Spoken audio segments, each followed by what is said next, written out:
할렐루야. 예, 귀하고 복된 주님의 날입니다. 예, 깨끗해졌죠, 교회가. 어제 대청소를 해서 본당도 다 베큐um하고 또 바깥에 낙엽도 다 쓸고, 그래서 아마 숨 쉬는데 좀 좋지 않으실까 그런 생각 듭니다. 우리 앞뒤 좌우로요 같이 서로 인사하고 교제 나누시면 좋겠습니다. 잘 오셨습니다. 또 반갑습니다. 이렇게 같이 인사 나누시면 좋겠습니다. 네. 예배하러 잘 오셨고요. 또 한 주간 또 못 뵀는데 너무나도 반갑고 감사합니다. 저희가 하나님 앞에 이렇게 예배하는 자리, 또 기쁨과 감사함으로 나아가는 자리 가운데 하나님께서 은혜 더하시고 또 우리가 주님께 예배할 때 하나님께서 기쁘게 받으실 줄 믿습니다. 이제 다 함께 우리의 마음을 모아서 영과 진리로 하나님께 예배드립니다.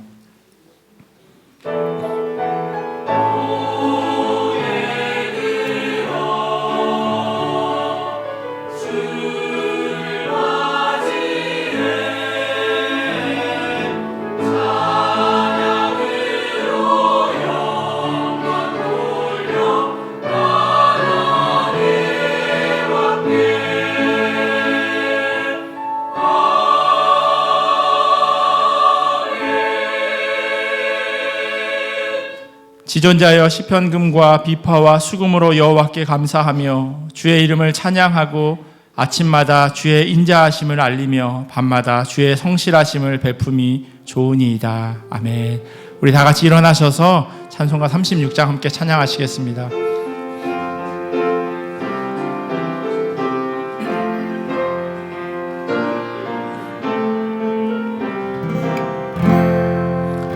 주 예수 이름 높이여 다 찬양하여라. 금멸유관을 들여서 만유의 주 찬양. 금멸유관을 들여서 만유의 주 찬양. 주 예수 당한 고난을 못 잊을 죄인아, 내 귀한 법에 바쳐서 만유의 주 찬양. 내 귀한 법에 바쳐서 만유의 주 찬양. 이 지구 위에 거한 온 세상 사람들 그 크신 위엄 높여서 만유의 주 찬양. 그 크신 위엄 높여서 만유의 주 찬양. 주 믿는 성도 다 함께 주 앞에 엎드려 무궁한 노래 불러서 만유의 주 찬양. 무궁한 노래 불러서 만유의 주 찬양. 아멘. 다 함께 사도신경으로 우리의 신앙을 고백합니다. 전능하사 천지를 만드신 하나님 아버지를 내가 믿사오며 그 외아들 우리 주 예수 그리스도를 믿사오니 이는 성령으로 잉태하사 동정녀 마리아에게 나시고 본디오 빌라도에게 고난을 받으사 십자가에 못 박혀 죽으시고 장사한 지 사흘 만에 죽은 자 가운데서 다시 살아나시며 하늘에 오르사 전능하신 하나님의 우편에 앉아 계시다가 저리로서 산자와 죽은 자를 심판하러 오시리라. 성령을 믿사오며 거룩한 공회와 성도가 서로 교통하는 것과 죄를 사하여 주시는 것과 몸이 다시 사는 것과 영원히 사는 것을 믿사옵나이다. 아멘. 우리 다 자리에 앉으셔서 내 주 되신 주를 참 사랑하고 함께 찬양하겠습니다.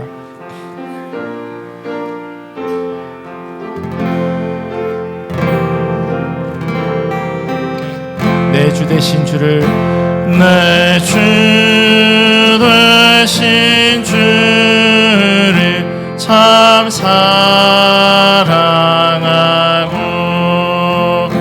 곧 그에게 죄를 바고합니다. 그는 은혜를 주신 내 예수시니 이전보다 더욱 사랑합니다. 주 날 사랑하사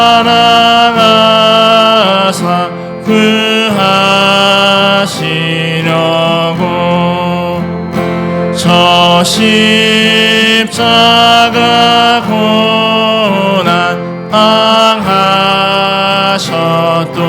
당하셨도다.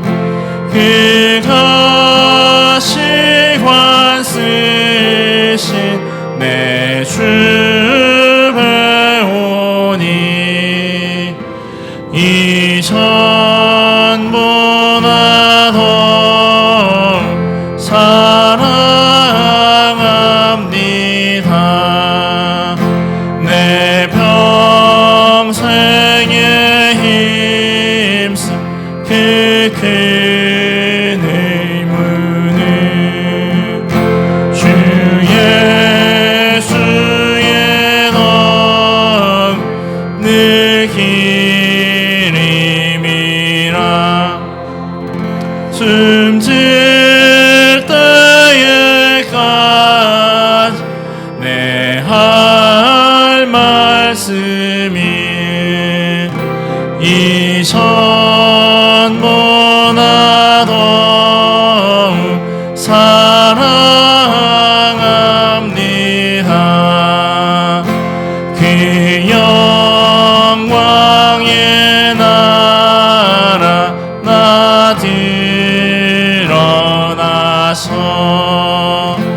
그 풍성한 은혜 늘 감사하니.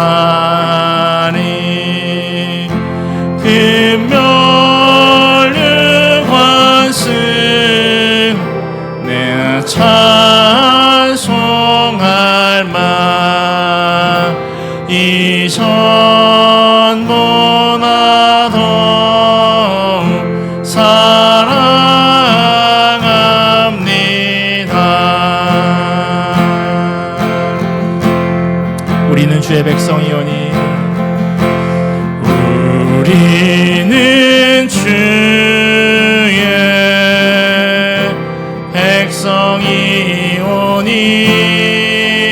백성이오니 주의 그 큰 일을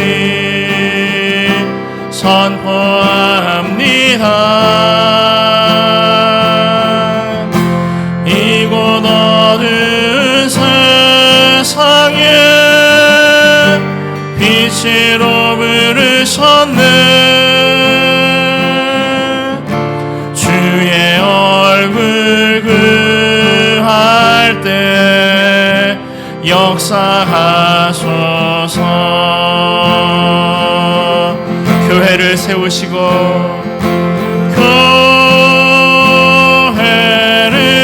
교회를 세우시고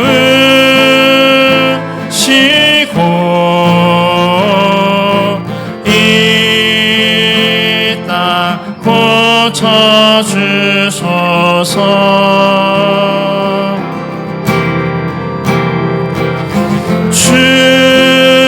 주님 나라 임하시고 주 뜻 이루어지이다. 한 번 더 고백하겠습니다. 우리는 주의 백성이오니 우리는 주의 백성이오니 주의 그 큰 일을 선포합니다. 이곳 어두운 세상에 빛으로 부르셨네. 주의 얼굴 구할 때 역사하소서. 교회를 세우시고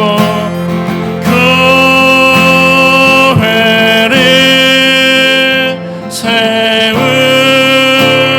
세우시고 이 땅 고쳐주소서.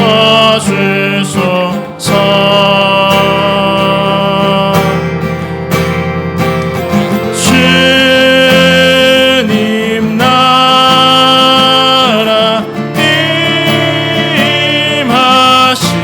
임하시고 주 뜻 이루어지이다. 한 번 더 고백할까요? 교회를 세우시고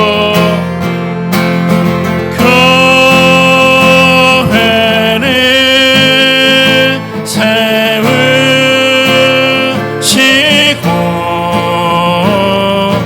이 땅 고쳐주소서.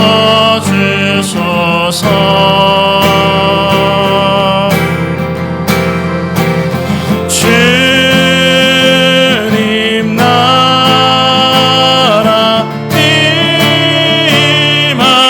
임하시고 주 뜻 이루어지이다.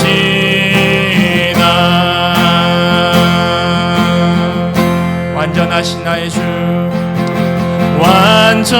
완전하신 나의 주, 의의 길로 날 인도하소서. 행하신 모든 이 주님의 영광 다 경배합니다. 우리 한 번 더 고백하겠습니다. 완전하신 나의 주, 이의 길로 날 인도하소서. 행하신 모든 이 주님의 영광 다 경배합니다. 예배합니다. 예배합니다. 찬양합니다. 주님만 날 다스리소. 예배합니다. 예배합니다. 찬양합니다. 주님 홀로 높임 받으소서. 한 번 더 고백하겠습니다. 완전하신 나의 주, 완전하신 나의 주, 네의 길로 날 인도하소서. 행하신 모든 이 주님의 영광 다 경배함. 예배합니다. 예배합니다. 찬양합니다. 주님만 날 다스리소. 예배합니다. 예배합니다. 찬양합니다. 주님 홀로 높임. 우리 한 번 더 고백하겠습니다. 예배합니다. 예배합니다. 찬양합니다. 주님만 날 다스리소서. 예배합니다. 찬양합니다. 주님 홀로 높임 받으 주님 홀로 높임 받으소서. 주님 홀로 높임 받으 주님 홀로 영광 받으소서. 주님 홀로 영광 받으소서. 우리 함께 이 시간 간절한 마음으로 기도하겠습니다. 오늘 드려지는 예배를 통해서 우리가 주님의 백성임을 다시 한번 기억하고 그 부르심에 합당한 자들로 살아가기를 간절히 소원합니다. 주님, 하나님께서 우리를 찾으시고 또 우리가 하나님 앞에 한 사람의 예배자로 그렇게 나아가기를 원하오니 하나님, 이 시간 우리의 마음을 준비시켜 주시옵시고 주님 기뻐하시는 대로 그렇게 영광 돌리는 삶 살게 하여 달라고 기도하기를 원합니다. 또한 성령 하나님, 우리의 마음을 열어주시고 겸손하게 하나님 앞에 예배하며 나아가오니 하나님 홀로 받으시고 또한 선포되어지는 말씀을 통하여서 함께 은혜 받는 하나님의 음성으로 들려지는 이 시간 되게 해달라고 합심하여 기도하겠습니다. 하나님 감사합니다. 하나님, 우리를 주님의 자녀 삼아주시고 주님께 예배함으로 나아갈 때 다시금 이 시간이 하나님 우리로 하여금 하나님의 백성임을 다짐하고 기억하는 자리 될 수 있도록 하나님 은혜로 더하여 주시옵소서. 하나님께서 찾으시는 한 사람의 예배자로 우리가 바로 서기를 소원합니다. 여전히 부족함으로 나아가지만 그러나 주님께서 자녀 삼아주셨고 불러주셨사오니 하나님의 은혜 앞에 그렇게 온전히 엎드려지는 예배의 자리 될 수 있도록 도와주시옵소서. 함께 은혜 받는 자리 되기를 원합니다. 하나님의 음성으로 들려지는 시간 되게 하시고 전하는 자와 듣는 자가 함께 주님 앞으로 나아가는 귀하고 복된 시간 되기를 소원합니다. 하나님께서 이 예배를 통하여서 홀로 영광 받아 주시옵소서. 하나님 감사합니다. 하나님 감사합니다. 주님.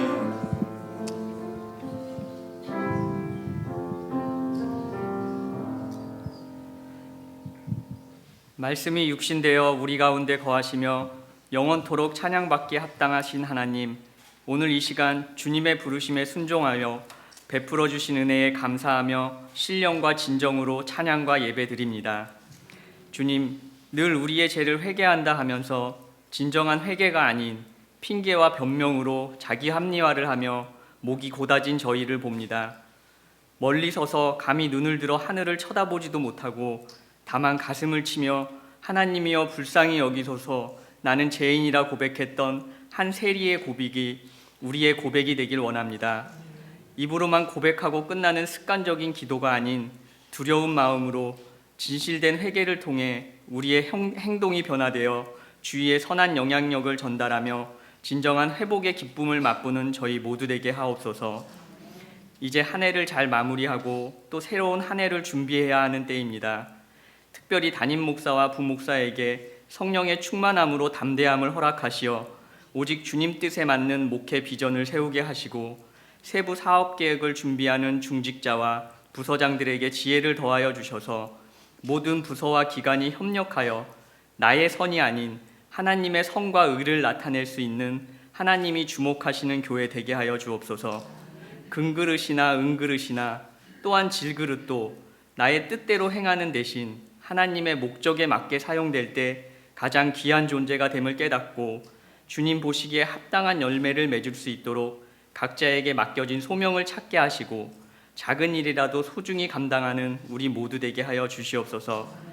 우리 모두는 하나님이 그의 거룩하신 소명대로 똑같이 불러주신 믿음의 동지임을, 그래서 세상 어떤 관계보다 소중한 주님 안에서 한 형제 자매임을 기억하며 나와 생각이 뜻과 다르다고 정죄하고 비판하는 것이 아니라 주님께 조용히 기도하며 사랑으로 덮어줄 수 있는 성숙한 신앙인의 자세를 갖게 하여 주시옵소서. 우리를 세상의 빛으로 부르신 주님, 작은 빛이 남아 주님의 시선이 머무는 곳에 우리의 빛을 비추길 원합니다. 우리 주위에 소외되고 외로워하는 교우나 새신자가 있는지 살피게 하시고 마음과 육신의 연약함으로 고통받는 한우들과 가족들의 곁에서 위로하고 함께 시간을 나누게 하시며 복음 전파를 위해 익숙한 보금자리를 뒤로하고 선교지로 나가는 선교사들을 중보하고 그들의 필요를 채우는 아름다운 공동체 되게 하여 주시옵소서. 이 시간 말씀 전하는 담임 목사에게 기름 부어 주셔서 하나님의 말씀을 있는 그대로 전달하게 하시어 듣는 모두가 사람의 생각으로 이해하는 것이 아닌 성령의 감동으로 은혜 충만한 시간 되게 하시고 할렐루야 성가대 찬양이 온전히 하나님의 영광만을 나타내는 우리 모두의 고백이 되게 하여 주시옵소서. 늘 우리의 중보자 되어 주시는 주님께 감사드리며 예수님 이름으로 기도드립니다.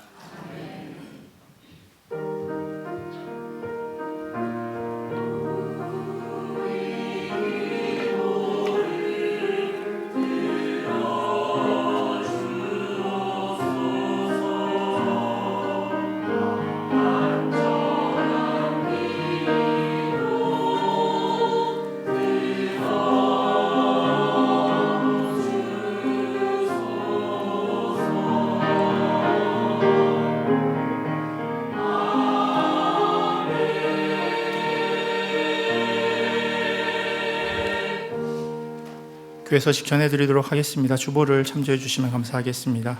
새로 오신 분들 주님의 이름으로 환영합니다. 혹시 새로 오셨으면 저희 새가족 안내를 받으시면 좋겠습니다. 본당 뒤쪽으로 로비에 이렇게 방이 있거든요. 그래서 그쪽에서 새가족 교육을 받으시면 좋겠습니다. 지난주에 저희 할렐루야 나잇이 있었고 또 교회 대청소가 있었습니다. 그래서 화요일 날 어린 주일학교 친구들 와서 같이 말씀 듣고 여러 가지 액티비티 하고 그랬는데요. 그 도네이션 해주신 성도님들 그리고 또 함께 그날 섬겨주신 귀한 성도님들 감사의 말씀 드립니다. 그리고 어제 청소하시는데도 참 힘드셨을 텐데 어쩜 낙엽이 이렇게 많은지요. 그 낙엽 다 치우시고 또 여성교회에서 또 점심 준비하시고 너무 고생 많으셨습니다. 다시 한번 감사드립니다. 오늘 예배 후에요. 2부 예배 후에 본당에서 목자 교육이 있습니다. 목자 되시는 분들은 다 참석해 주시면 감사하겠습니다. 그리고 10월에 새가족으로 등록하시고 교육 받으셨는데 저희가 11월이면 거의 이제 연말이 되어져서 11월, 12월 두 번밖에 목장 모임이 남지 않아서 10월에 교육 마치신 분들은 11월에 목장 배정하지 않고요. 제가 오늘 같이 목장 모임을 인도하도록 하겠습니다. 그래서 이미 다 공지 받으셨겠지만 대상자 되시는 분들은 새가족 목장 모임을 그 교회 본당 뒤에 나가 왼쪽 편으로 가시면 도서관이 있습니다. 그래서 도서관에서 점심 식사 후에 12시 45분에 목장 모임으로 모이도록 하겠습니다. 2024년 생명의 삶 신청 계속 받고 있고 1층 로비에 신청해 주시면 감사하겠습니다. 그리고 김은자 집사님께서 할렐루야 성가대 새 대원으로 참석하셨고요. 또 11월 11일 날 여성교회 비전 트립이 있습니다. 그 토론토 서쪽 이토비코에 미션 펠로십이라고 하는 비전 펠로십이라고 하는 그 조그만한 공간이 있는데요.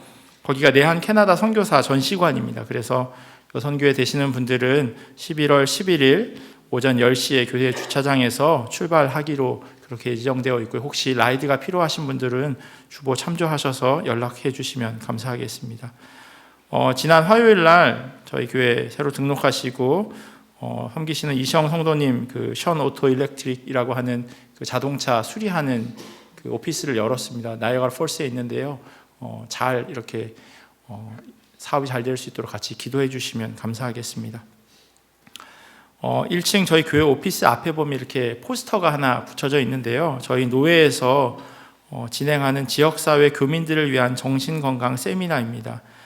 11월 9일 목요일 오후 7시 30분부터 9시 30분까지 줌으로 참여하실 수 있기 때문에요. 누구나 이렇게 참여하실 수 있으십니다. 그리고 주제는 부모 세미나와 우울증에 관한 그러한 내용인데요. 관심이 있으신 분들은 특별히 코비드 지나면서 정신적으로 많이 힘드신 분들 계시는데 한번 참여해 보시면 좋지 않을까라는 생각 듭니다. 주보에 간지가 들어가 있을 거예요. 2024년 위원장 및 부장 명단이 이렇게 들어가 있는데요. 그 명단에 따라서 2024년 부장님 그리고 위원장님이 이렇게 섬겨주실 예정입니다. 그와 관련해서 저희가 2022년 11월 당회 때 직분을 자의 사임하신 정재규 장로님 그리고 민경호 권사님에 대해서 지난 10월 정책당회 때 복직하시는 것으로 그렇게 결정을 내렸습니다. 또한 올해 말까지로 사역하기로 하셨던 이창복 장로님에 대해서도 계속 사역해 주실 것을 부탁드렸습니다. 왜냐하면 저희가 지난 항존직 선거를 위한 공동의회가 있었는데 그때 장로님으로 피택되신 분이 한 분도 계시지 않은 상황이고요. 그리고 내년에 시모 장로님들의 출타가 예정되어 있어서 당회를 운영하는데 여러 가지 많은 어려움이 있습니다. 적어도 엘리스트 3명은 당회가 구성이 되어져야 하는데 장로님 한 분이 그만두시게 되거나 혹 출타하시게 되면 교회를 운영하는데 여러 가지 많은 어려움이 예상되어서 부득이하게 이와 같은 결정을 하였습니다. 저희 교단 헌법 제6장 48조 2항에 보면요, 자의 사임한 장로, 안수집사, 권사가 복직을 원하는 경우에는 당회 3분의 2 이상의 결의로 복직할 수 있다라고 되어져 있습니다. 그래서 당회에서 필요가 있어서 요청을 드렸고 만장일치로 결정한 내용에 대해서 우리 공동체가 하나 되는 마음으로 그렇게 잘 이해해 주시면 감사하겠습니다. 정재규 장로님 잠깐 나오셔서 인사해 주시면 좋겠습니다. 저도 마찬가지고요. 저희 당회원들 한 분 한 분 부족하지만 하나님이 불러주셨습니다. 그래서 하나님께서 부르셔서 그 직분 감당하고 있기 때문에 여러분들께서 계속해서 잘 감당할 수 있도록 그렇게 기도해 주시고요. 또 함께 하나님 세우신 주님의 교회가 잘 세워질 수 있도록 그렇게 중보해 주시면 감사하겠습니다. 혹시 따로 빠진 광고 있으신가요? 없으면 우리 할렐루야 성가대 나오셔서 찬양해 주시겠습니다.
귀한 찬양 감사합니다. 주님께서 우리 교회도 또 우리 삶도 그렇게 인도해 주실 줄 믿습니다.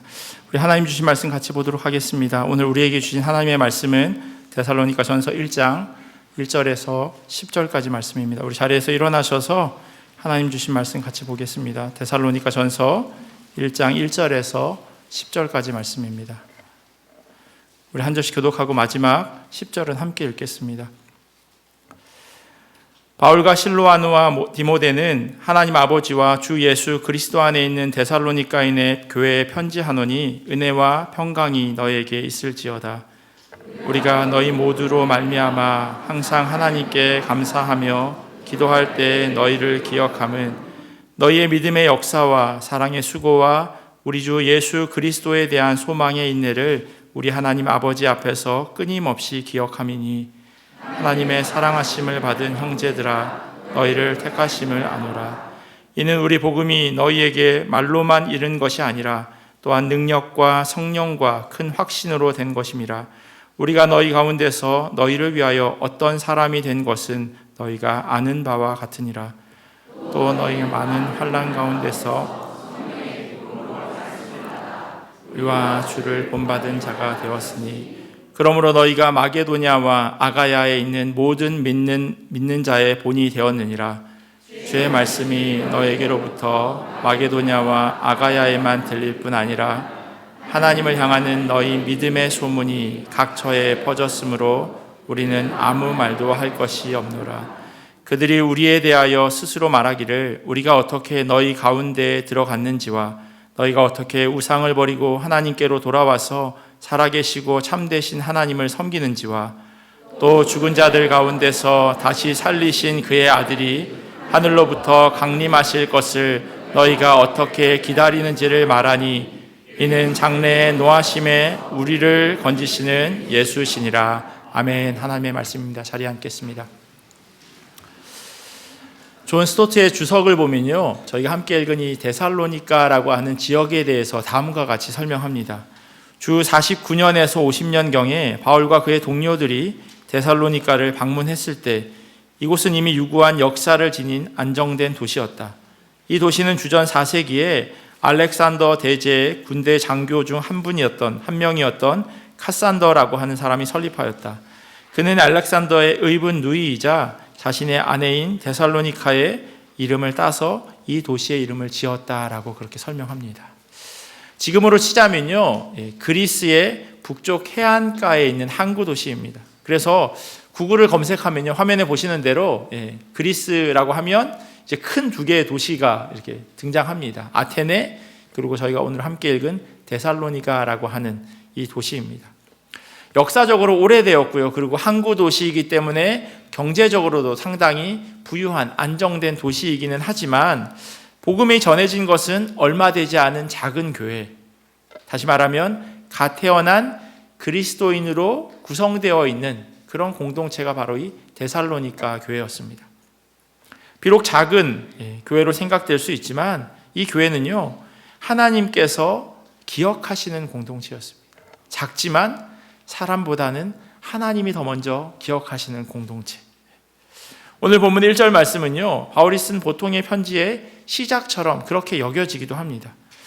바울과 실로아누와 디모데는 하나님 아버지와 주 예수 그리스도 안에 있는 데살로니가인의 교회에 편지하노니 은혜와 평강이 너희에게 있을지어다.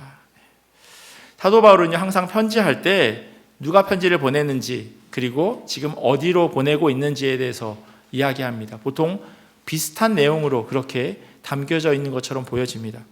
예를 들면요, 고린도 후서는 이렇게 시작합니다. 하나님의 뜻으로 말미암아 그리스도 예수의 사도된 바울과 형제 디모데는 고린도에 있는 하나님의 교회와 또 온 아가야에 있는 모든 성도에게라고 그렇게 기록하면서 내가 지금 이 편지를 어디로 보내고 있는지 설명합니다. 갈라디아에 보내는 편지도 비슷합니다. 함께 있는 모든 형제와 더불어 갈라디아 여러 교회들에게라고 그렇게 시작합니다. 그런데요, 데살로니가 교회는 조금 달라요. 제가 다시 한번 1절 말씀 읽어드릴게요. 바울과 실로아누와 디모데는 하나님 아버지와 주 예수 그리스도 안에 있는 데살로니가인의 교회에 편지하노니라고 이렇게 시작합니다. 혹시 무슨 차이가 있는지 아시겠어요?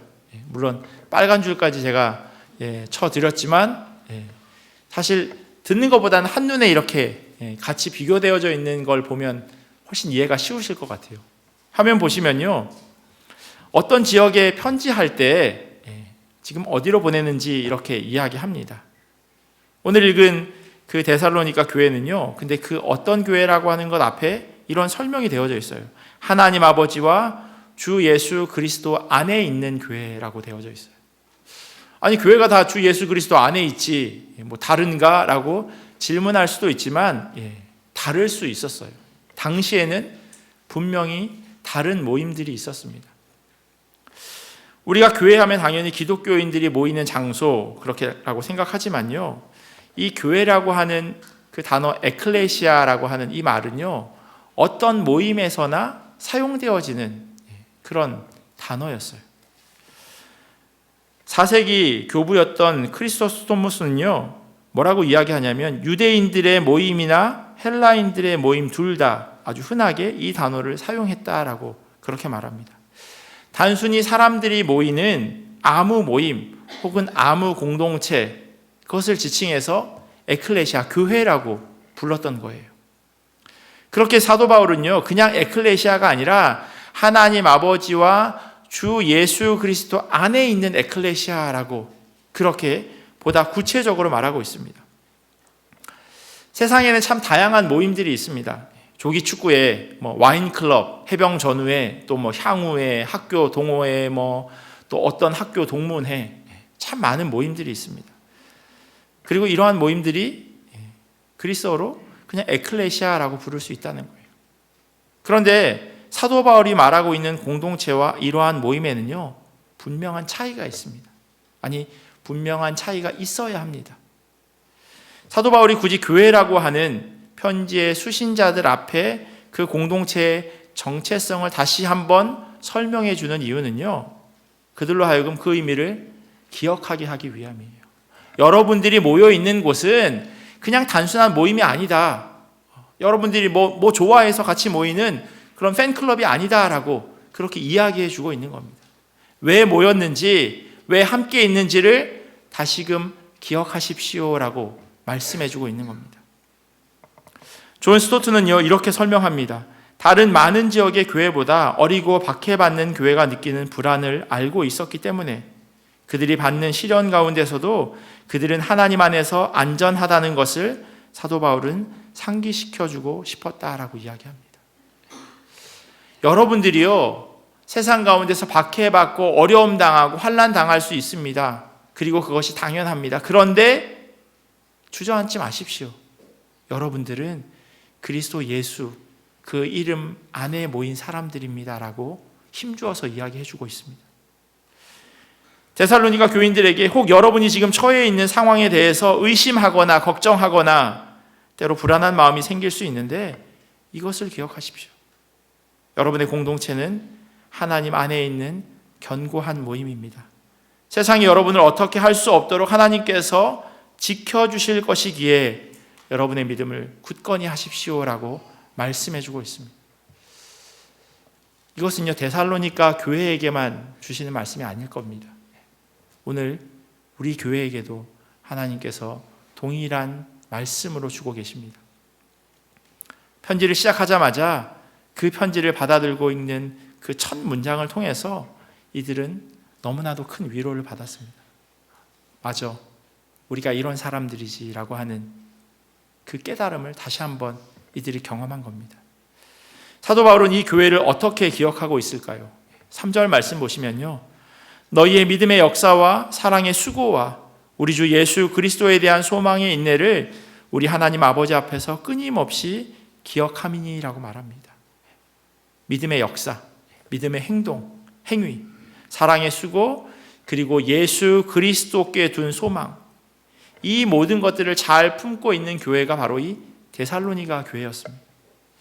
이 작은 신생교회가 복음을 지키기 위해서 얼마나 많은 수고를 했는지 이 한 절을 통해서 충분히 짐작할 수 있습니다. 첫 번째, 믿음은요, 언제나 행위로 나타나야 합니다. 행동으로 나타나지 않는다면 그것은 참 믿음이라고 말할 수 없습니다. 사도 바울이 골로새에 있는 성도들에게 감옥에서 쓴 편지예요. 이런 이야기가 있어요. 이는 내가 육신으로는 떠나 있으나 심령으로는 너희와 함께 있어 너희가 질서 있게 행함과 그리스도를 믿는 너희 믿음이 굳건한 것을 기쁘게 봄이라, 이렇게 이야기합니다. 본대요. 그들의 행위, 그들이 기쁘게 예수 그리스도 믿는 것, 그 믿음이 눈으로 보여진다라고 말씀하고 있습니다. 그것이 밖으로 드러나기에 보여지는 것이겠죠. 우리가 흔히 저 사람은 참 믿음이 좋아라고 말하는데요, 그 사람이 어떤 행동을 했기에 그렇게 이야기되어지는 겁니다. 아무 이유 없이 그렇게 말하지 않습니다. 분명히 눈에 보이는 구별됨이 있었기 때문에 저 사람은 믿음이 좋아라고 그렇게 이야기되어지는 겁니다. 뿐만 아니라 야고보서 기자는요, 행함과 믿음은 따로 분리될 수 있는 것이 아니다라고 이야기하고 있어요. 제가 세번역 성경으로 야고보서 2장 14절 읽어드릴게요. 나의 형제자매 여러분, 누가 믿음이 있다고 말하면서도 행함이 없으면 무슨 소용이 있겠습니까? 그런 믿음이 그를 구원할 수 있겠습니까? 물음표로 되어져 있지만요, 사실은 느낌표입니다. 안 된다는 거예요. 아니, 믿기만 하면 구원받는다고 하지 않았냐? 라고 질문할 수 있겠지만요, 믿는다고 하는 것은요, 행동으로 나타날 수밖에 없다는 거예요. 반대로 얘기하면 행동이 되어지지 않으면 사실은 믿는 게 아니라는 거예요. 그래서 야고보서 기자가요, 이와 같이 행함이 없는 믿음은 그 자체가 죽은 것이다 라고 이야기하는 겁니다. 오늘 본문에 사용된 이 믿음이라고 하는 단어는요, 저희가 몇 주 전에 수요 성경 강의 때 마가복음 가운데서 읽었던 그러한 내용이기도 합니다. 마가복음 5장을 보면 혈류증을 앓아온 여인이 있습니다. 12년 동안이나 너무나도 괴로워했고 가진 것을 다 허비했지만 아무런 효과를 보지 못했습니다.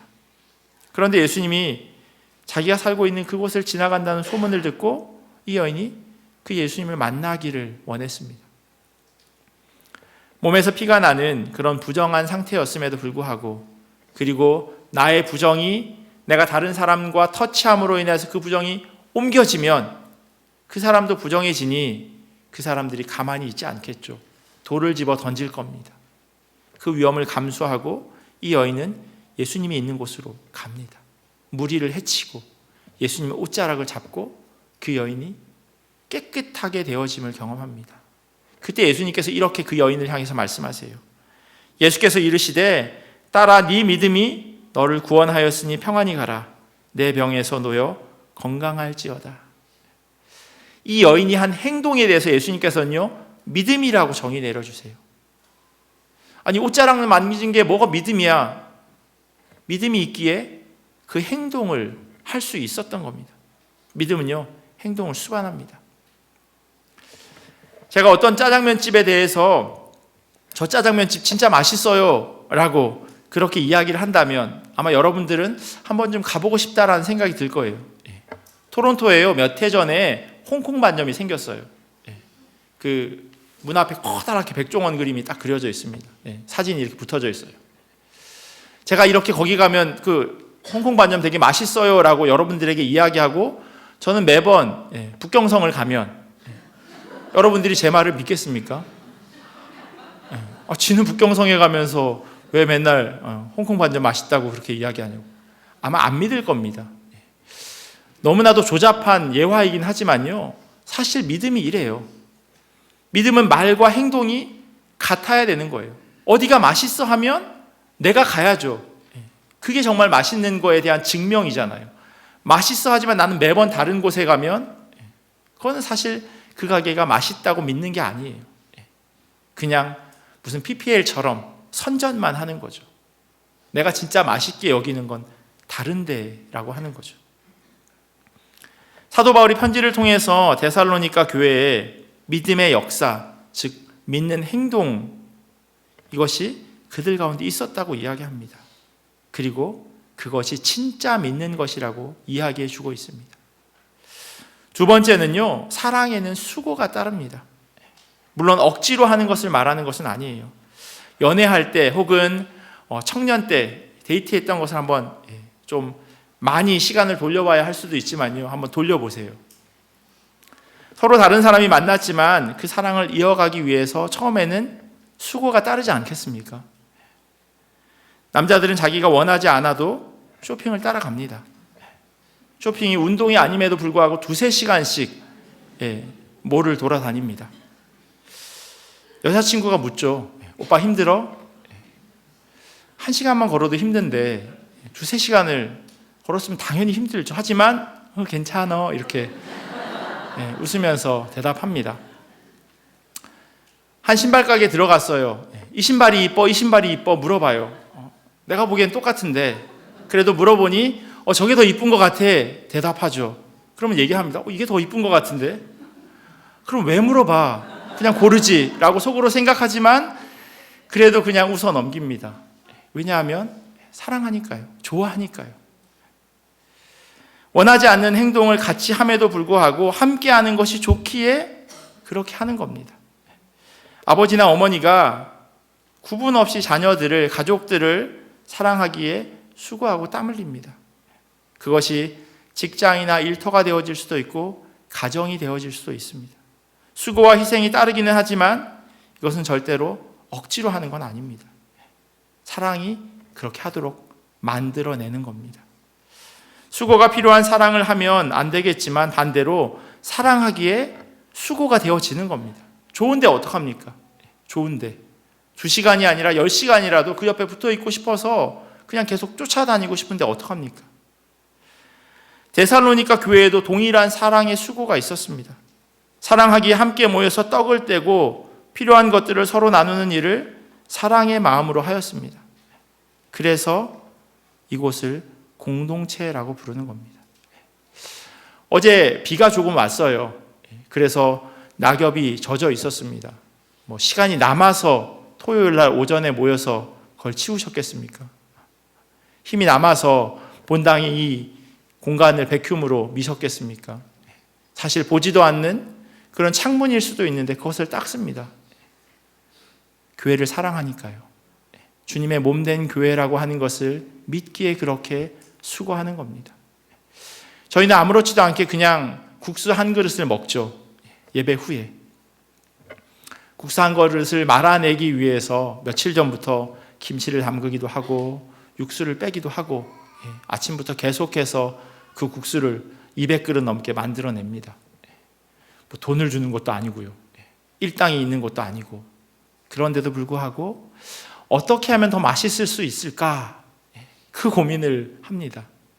왜냐하면 사랑하기 때문이에요. 성도들이 맛있게 먹는 모습이 너무나도 좋은 겁니다. 그냥 감사한 거예요. 헌금을 드리고 교회 봉사를 하고 여러 가지 많은 수고하는 것, 그것이 되어지는 이유는요, 수고지만 사랑하기에 자연스럽게 되어지는 겁니다.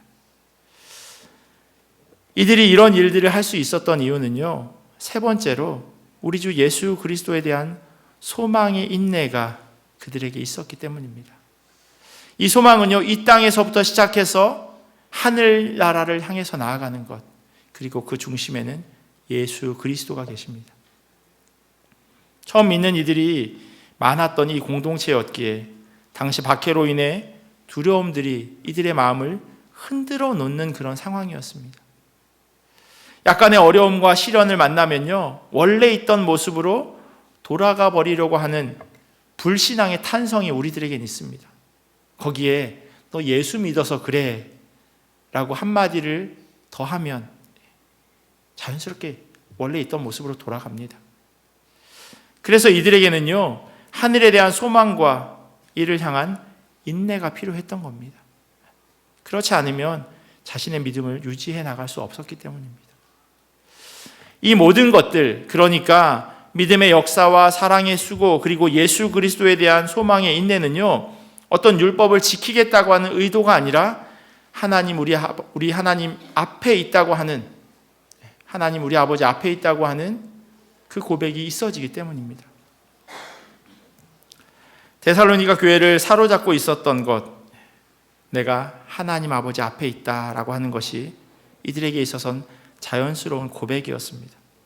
3절 말씀 다시 보시면요, 너희의 믿음의 역사와 사랑의 수고와 우리 주 예수 그리스도에 대한 소망의 인내를 우리 하나님 아버지 앞에서 끊임없이 기억함이라고 이야기합니다. 끊임없이 자꾸 잊어버리거든요. 자꾸 언제 그랬는지, 자꾸 그것을 놓치기에 끊임없이라고 하는 그 말을 사용하고 있는 겁니다. 내가 하나님 앞에 있음을 잊지 않을 때 믿음의 역사와 사랑의 수고와 또한 그리스도 예수 안에 있는 그 하늘에 대한 소망을 인내로 품고 나아갈 수 있는 겁니다. 왜냐하면요, 우린 너무나도 연약하고 불완전한 존재이기 때문입니다. 믿음의 굴곡이 있음을 경험하지 않으시나요? 정말 믿음 좋은 줄 알았는데 생각지도 못한 어려움을 만나면 완전히 바닥을 칩니다. 주님을 사랑한다고 말하지만 사실 더 좋아하는 것이 얼마나 많이 있습니까? 단순하게요, 일하는 시간을 제외하고 남는 여가 시간을 내가 어떻게 활용하는지를 생각해 보시면 압니다. 내가 하나님 말씀 보는 그 시간과 다르게 사용하는 시간을 비교해서 기울어지는 쪽이 내가 더 좋아하는 쪽이에요. 운동에 들이는 시간과 주님과의 대화의 시간의 갭을 보면요, 내가 무엇을 더 사랑하는지가 선명하게 보입니다. 천국에 대한 소망을 가지고 있지만, 그리고 인내하지만 때로는 두려울 때가 있습니다. 자기도 모르는 사이에 죽음의 공포가 자기를 휘감아 버릴 때도 있습니다. 우리가 하나님 앞에 있음을 끊임없이 기억할 때 이것이 가능하다고 사도 바울은 이야기해요. 데살로니가 공동체, 그 교회가 바로 그런 모임이었습니다. 이들이 그렇게 살아갈 수 있었던 것, 그리고 그들의 삶의 모습이 주변에게 좋은 모범이 되었다고 성경은 이야기합니다. 7절 말씀 보시면요, 그러므로 너희가 마게도냐와 아가야에 있는 모든 믿는 자의 본이 되었느니라 라고 말씀합니다. 참 좋은 일인 거예요. 주변에 있는 믿음의 사람들에게 좋은 모범이 된다고 하는 것은 성도로서 칭찬받을 일입니다. 교회 안에 이런 성도들을 종종 보게 됩니다. 어쩌면 저렇게 믿음이 좋으실까? 생활 가운데 성도로서의 삶을 어떻게 저렇게 잘 살아내실까라고 하는 그런 생각이 드는 분이 계십니다. 그런데요, 데살로니가 교인들은 거기에서 한 걸음 더 나아갑니다. 8절 말씀 보시면요, 주의 말씀이 너희에게로부터 마게도냐와 아가야에만 들릴 뿐 아니라 하나님을 향하는 너희 믿음의 소문이 각처에 퍼졌으므로 우리는 아무 말도 할 것이 없노라. 각처에 퍼졌대요. 어떻게 살면 이런 소문이 각처에 두루 퍼질까요? 그들 안에 혹은 그 공동체 안에 있었던 하나님을 향한 믿음이 어떻게 믿지 않는 사람들에게까지 소문으로 전달될까요? 한국의 청파교회에서 사역하시는 김기성 목사님이요, 신앙생활에 대해서 이렇게 정의합니다. 신앙생활이란 고백이 삶으로 번역되어지는 과정이라고 이야기합니다. 명사가 동사로 되어지는 삶, 이게 바로 신앙생활이래요. 내가 입술로 뭘 고백해요. 내가 하나님 믿습니다. 예수 그리스도가 내 삶의 주인입니다 라고 입술로 고백하면요, 그게 삶으로 번역되어져서 읽혀져야 한다는 거예요. 가끔 그런 경험 하지 않으세요? 전화를 받았는데 영어로 뭐라고 막 얘기하는데 못 알아듣겠다. 누가 번역을 좀 해주면 좋겠다. 내가 믿는다고 이야기해요. 그런데 누가 번역을 좀 해주면 좋겠다는 거예요. 다른 사람들이 그 사람이 믿는 것을 확인할 수 있어야 된다는 거예요. 어떻게 해요? 삶으로요. 그 사람이 살아가는 삶을 통해서 저 사람은 진짜 믿는 사람이구나 라고 하는 것이 보여져야 된다고 말씀합니다. 명사가 아니라, 굳어져 있는 것이 아니라 그것이 움직이는 동사로 그렇게 바뀌어져야 한다고 말씀합니다. 하나님, 내가 하나님 사랑합니다. 그리스도를 구주로 고백합니다. 하늘에 대한 소망이 있습니다 라고 고백하는 성도들은 참으로 많이 있습니다. 그리고 제가 앞서 말씀드렸듯이 교회 안에서 이런 사람들을 찾는 것 어렵지 않습니다. 주일에 예배드리는 삶, 예배를 사모하고 기쁘게 찬양하는 모습, 낯설 것도 부족하지만 그래도 감사한 마음으로 하나님께 헌금하는 손길, 바쁜 가운데 여러 가지 봉사활동과 사역에 참여하는 사람들을 찾는 것은 어렵지 않은데 그 모습들이 소문으로 각 처에 퍼지기는 쉽지 않습니다. 왜냐하면 저희 안에 있는 모임이니까요. 저희 안에 저희를 위한 그런 행동들일 수 있으니까요. 마태복음 5장 14절에서 16절까지 말씀해 보면요, 이런 말씀이 있어요. 너희는 세상의 빛이라. 산 위에 있는 동네가 숨겨지지 못할 것이요 사람이 등불을 켜서 말 아래에 두지 아니하고 등경 위에 두나니 이러므로 집 안 모든 사람에게 비치느니라. 이같이 너희 빛이 사람 앞에 비치게 하여 그들로 너희 착한 행실을 보고 하늘에 계신 너희 아버지께 영광을 돌리게 하라. 예수님께서의 교회는요, 산 위에 있는 동네라고 말씀하세요. 숨길 수 없대요. 드러나게 되어져 있다고 말씀합니다. 사람들이 우리의 착한 행실을 보고 하나님 아버지께 영광을 돌린다고 말씀하세요. 데살로니가 교회가 그러한 교회였어요. 그들이 했던 많은 행동 가운데 일부를요, 오늘 본문 9절과 10절에 기록해 놓았습니다. 제가 세 번역으로 읽어드릴게요. 그들은 마게도니아와 아가야 지역에 사는 사람들이었습니다. 그들은 우리를 두고 이야기합니다. 우리가 여러분을 찾아갔을 때 여러분이 우리를 어떻게 영접했는지, 어떻게 해서 여러분이 우상을 버리고 하나님께로 돌아와서 살아계시고 참되신 하나님을 섬기며 또 하나님께서 죽은 사람들 가운데서 살리신 그 아들, 곧 장차 내릴 진노에서 우리를 건져주실 예수께서 하늘로부터 오시기를 기다리는지를 그들은 말합니다. 데살로니가 교회 공동체 사람들은요, 낯선 사람들이 오는 것을 웰컴하며 반갑게 맞아 주었습니다. 그들을 챙겼어요. 그리고 그들의 삶을 통해서 지금까지 우상되었던 것을 내려놓는 것을 다른 사람들이 보았다는 겁니다. 야, 이게 길인데 왜 저 사람들은 다르게 살아? 야, 이렇게 살면 편한데 왜 저 사람은 그렇게 살지 않지?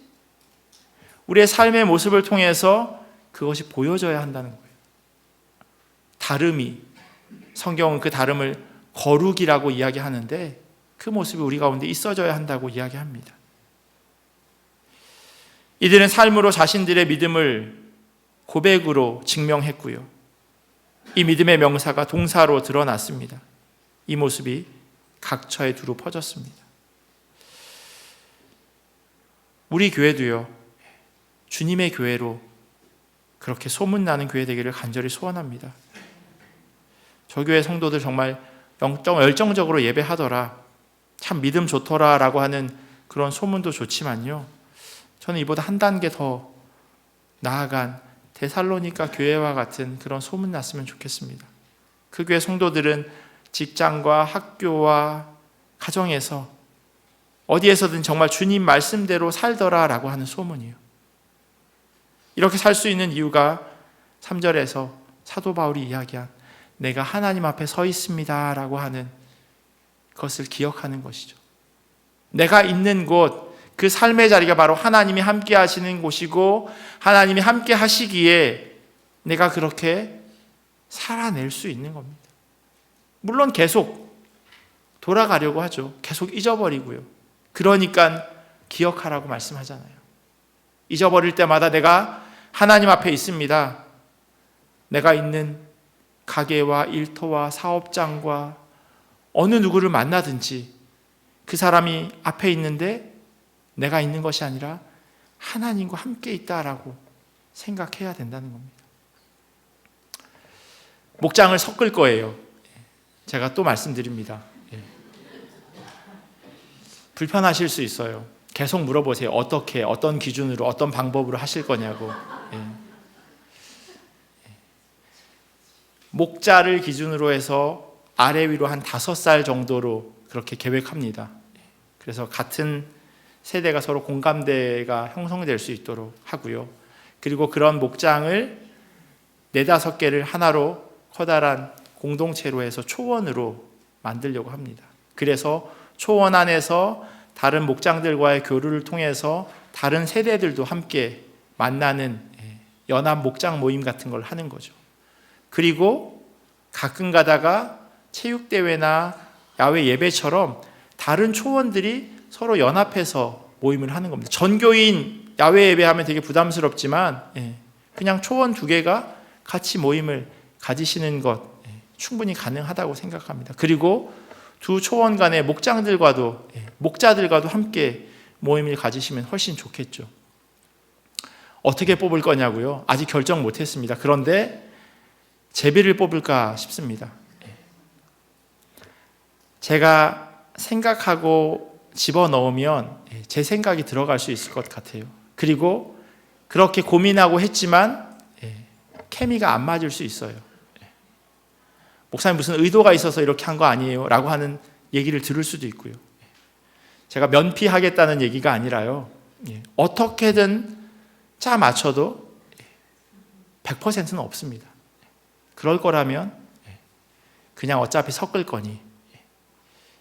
근데 불편하실 수 있어요. 그리고 꼭 그렇게 해야 되냐고 질문하실 수도 있습니다.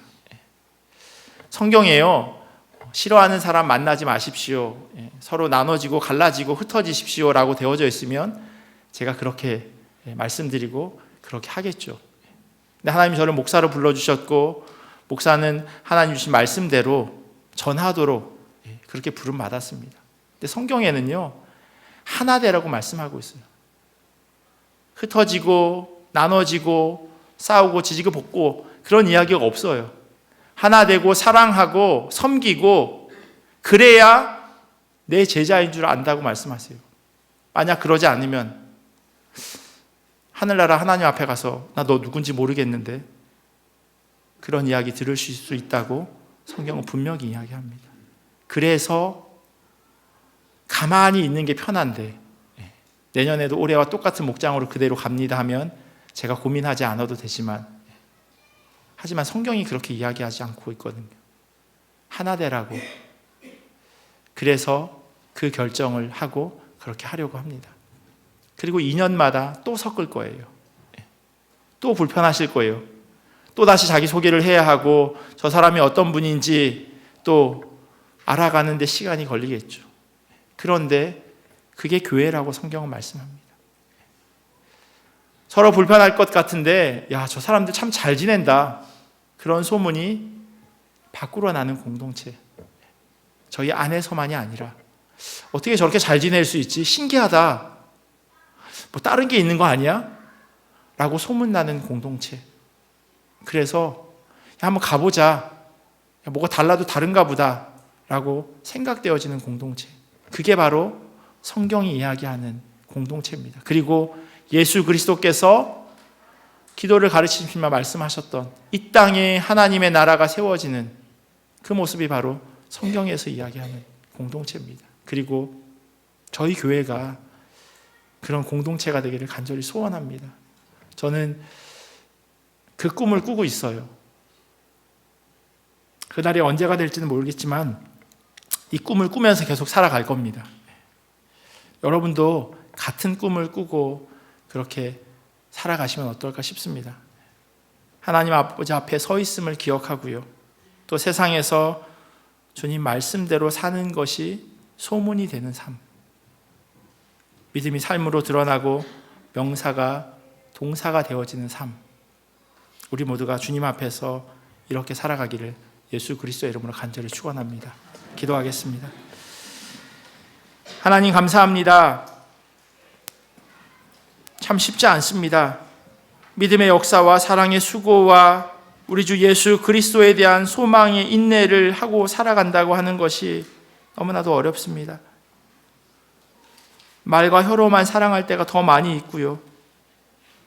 그런데 하나님, 그럼에도 불구하고 우리로 하여금 하나님 앞에 서 있음을 기억하라고 말씀하십니다. 하나님 앞에서 끊임없이 기억하라고 말씀하십니다. 내가 어디 서 있는지, 내 믿음이 어떠한지 계속해서 확인하고 그것을 삶으로 증명하라 말씀하십니다. 주님, 우리로 하여금 그렇게 할 수 있도록 은혜 더하여 주시옵소서. 우리로 하여금 그렇게 살아가기 위해서 부단히 노력하는 자들 되길 원합니다. 왜냐하면 그게 주님이 기뻐하시는 거니까요. 우리가 그냥 동호회로 모인 것이 아니라 그리스도인으로 모였습니다. 예수 그리스도가 내 삶의 주인이고 우리가 그분의 삶을 좇아 살아가는 자들임을 인정함으로 우리가 그리스도인이다라고 하는 그 호칭을 얻게 되었습니다. 그 이름에 부끄럽지 않게 주님 원하시는 대로, 주님 기뻐하시는 대로 살아드릴 수 있도록 하나 되는 주님의 교회 되게 하여 주시옵소서. 감사하며 사랑이 많으신 예수님의 이름으로 기도합니다. 우리 들은 말씀 기억하시면서요, 찬송가 432장 찬양하시겠습니다.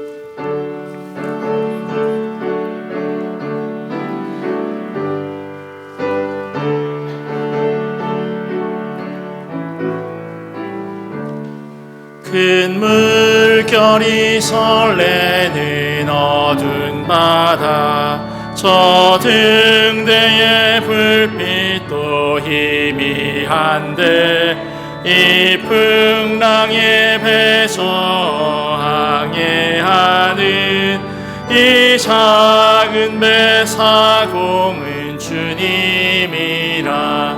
나 두려움없네 두려움없도다.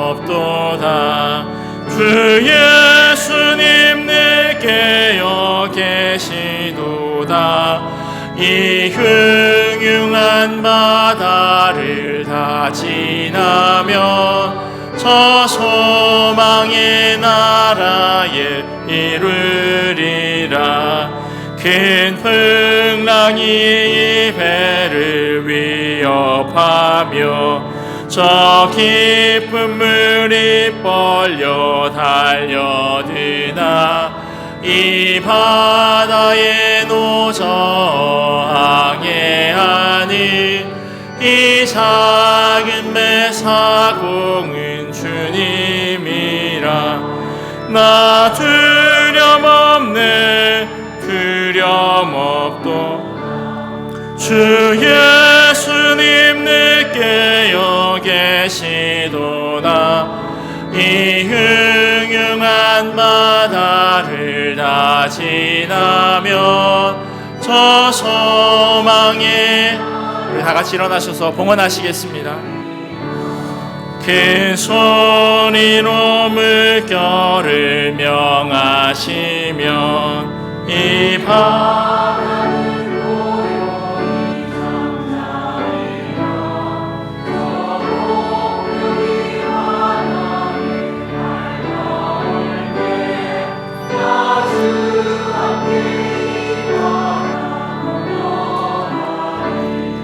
나 두려움없네 두려움없도다. 주 예수님 늘 깨어 계시도다. 이 흉흉한 바다를 다 지나며 저 소망의 바다에 이르리라.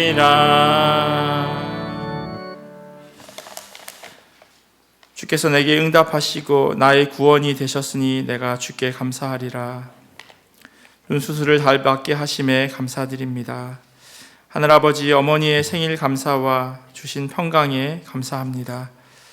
매 순간마다 베풀어 주신 주님의 넘치는 은혜와 사랑에 감사드리며 딸의 셋째 출산을 도와주시고 건강 지켜주심에 감사드립니다. 항상 주님의 넉넉한 품 안에서 건강하게 자랄 수 있도록 지켜주옵소서. 사위의 생일에 감사드립니다. 앞날을 인도하여 주시고 건강 주시고 축복하여 주세요. 감사드리며 말로 다할 수 없는 아버지 은혜를 감사드립니다. 남은 삶의 시간도 하나님과 동행하는 하나님의 자녀로 성장하고 성숙하는 은혜로 채워주시길 간구합니다. 우리 드린 물질 위해서 같이 기도하겠습니다. 하나님 감사합니다. 하나님께서 우리의 많은 상황들, 형편들 헤아려 주시고 그럼에도 불구하고 감사의 제목들을 가지고 주님 앞에 나아가게 하시니 또한 감사합니다. 하나님께서 물질들인 귀한 주님의 자녀들의 삶을 하나님 헤아려 주시길 간절히 기도합니다. 하나님 그 형편 아시고 그 상황 아시오니 하나님께서 원하시는 그 방법대로 온전히 복으로 더하여 주시길 간절히 기도합니다. 마음으로 주님 앞에 올려드리오니 하나님 그 마음 받아주시옵시고 주님께서 이 물질을 통하여서 하나님 나라가 이 땅에 확장되어지는데 온전히 사용하여 주시옵소서. 여러 가지 형편으로 인하여서 드리지 못한 손길도 하나님께서 기억하여 주시옵시고 이들의 상황과 또 가정의 형편도 하나님 기억하셔서 하나님께서 채워주시는 은혜를 누리게 하여 주시옵소서.